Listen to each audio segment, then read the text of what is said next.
Kejam, pemuda kepergok curi ubi dibakar hidup-hidup oleh oknum ASN, meski sudah minta maaf.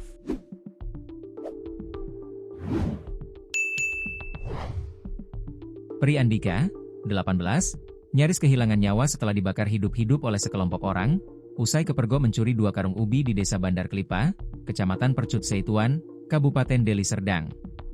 Peristiwa memilukan ini terjadi pada Rabu, 6 Agustus 2025, sekitar pukul 5 waktu Indonesia Barat. Pri bersama rekannya, Jeffrey Santoso, mencuri ubi dari ladang milik kelompok Ikatan Keluarga Dolok Sipiongot, IKDS.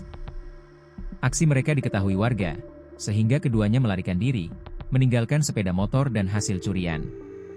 Namun, karena merasa bersalah, keduanya kembali ke lokasi pada sore harinya untuk meminta maaf dan menawarkan ganti rugi. Sayangnya, niat baik itu berujung pada kekerasan brutal. Setibanya di kebun, mereka disambut oleh belasan orang yang langsung menganiaya. Menurut Jeffrey, mereka dipukuli di sebuah gubuk oleh sekitar 13 orang. Termasuk seorang oknum anggota BRIMOB berinisial E dan seorang ASN Pemkab Deli Serdang berinisial HR. Saya ditodong pistol oleh Pak Ali Muda, pengurus IKDS dan pemilik lahan. Kami dipukuli, lalu dipisahkan. Saya digebuki oleh 8 orang, termasuk ASN dan BRIMOB, ujar Jeffrey, Selasa, 12 Agustus 2025, melansir dari serambinews.com. Pri mengalami nasib lebih tragis. Ia disiram bensin dan dibakar hidup-hidup oleh HR, meski telah memohon ampun dan menyatakan sanggup membayar kerugian.